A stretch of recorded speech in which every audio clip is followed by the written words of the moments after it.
அம்மா இப்போ அடுத்த சிச்சுவேஷன்மா, இப்போ நீயும் உன்னோட ஃப்ரெண்டோ ரெஸ்டாரண்ட் போயிருக்கீங்கன்னு வச்சுக்கோ. அந்த இடத்துல வந்து சாப்பிட்டுட்டு இருக்கீங்க நீங்கள் 2 பேரும். அப்போ திடீர்னு உன்னோட ஃப்ரெண்டு வந்து இப்படி சைன் காட்டுறாங்க அப்படின்னா நீ என்ன நினைப்ப? ஐயோ, தொண்டையில் சாப்பிடும்போது அடைச்சிக்கிச்சு அவங்களுக்கு, ஏதோ தொண்டையில் ஏதோ சம்மந்தமாக ஏதோ ஆயிடுச்சு அவங்களுக்கு அப்படின்ட்டு. அப்போ நீ உடனே என்ன பண்ணுவ? இப்போ தொண்டையில் அடைச்சிக்கிச்சு, சோக் ஆயிடுச்சுன்னா அப்போ என்ன பண்ணுவேன்?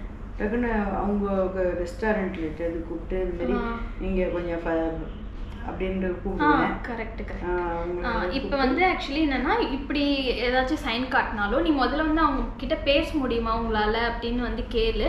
இல்லை காஃப் பண்ண முடியும்னா காஃப் பண்ணி அதை எடுக்க சொல்லிடு. அப்படி பேசவும் முடியல, எதுவுமே பண்ண முடியல அப்படின்னா நீ என்ன பண்ணணும்னா அவங்கள வந்து பின்னாடி இருந்து பிடிச்சி அவங்க வயிற்றுல வந்து புஷ் பண்ணு. இப்படி அது அப்டாமினல் த்ரஸ்ட்னு சொல்லுவாங்க. அப்படி ஒரு ஃபோர்ஸ் கொடுத்து பண்ணு. அப்படி பண்ணும்போது அது வந்து எல்மின்ச் மேனியூவர்னு சொல்லுவாங்க. அப்படி பண்ண தெரிஞ்சிச்சுன்னா நீ பண்ணு. அப்படி இல்லை அப்படின்னா உடனே வந்து எமர்ஜென்சியை முதல்ல கூப்பிட சொல்லிடு. முதல்ல எமர்ஜென்சியை கூப்பிட சொல்லிட்டு அதுக்கப்புறம் உனக்கு தெரிஞ்சதுன்னா நீ அதை வந்து பண்ணு.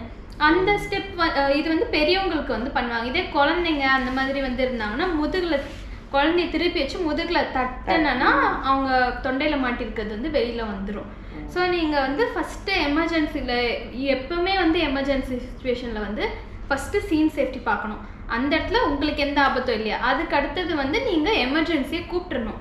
அதுக்கப்புறம் தான் இப்போ வந்து சிபிஆர் பண்ணுறதோ இல்லை இப்போ வந்து ஹெல்மின்ச் மேனியூர் பண்ணுறதோ எந்த மேனியூர் பண்ணுறதோ அதுக்கப்புறமா வந்து நீங்கள் பண்ணலாம். இப்போ உங்களுக்கு தெரியும்னா நீ ஃபஸ்ட்டு எடுத்தோடனே பண்ணலாமா? ஆமாம். அப்படியும் இல்லை, இப்போ நீ அந்த த்ரஸ்ட் கொடுத்தோம் அந்த ஃபுட்டு வரல, மயங்கி விழுந்துட்டாங்க அப்படின்னா என்ன பண்ணணும்னா ஃபர்ஸ்ட் சிச்சுவேஷனில் நம்ம சொன்னோம்ல சிபிஆர் பண்ணுறது, அவங்க மூச்சு விடுறாங்களான்னு பாரு.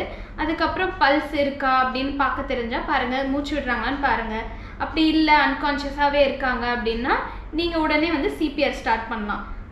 எப்போவுமே எமர்ஜென்சி வர வரைக்கும் எதுவுமே பண்ணாமல் பேஷண்ட்டை வச்சிருக்க கூடாது. நீங்கள் உங்களால் முடிஞ்ச அளவுக்கு பண்ணணும், அதுக்குன்னு தப்பாகவும் பண்ணக்கூடாது.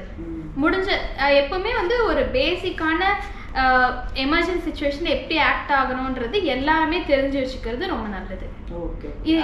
டாக்டர்ஸ் இருக்கிறாங்களா கேட்கலாம், கேட்டு அவங்களையும் என்ன கூப்பிடலாம். சூப்பர்.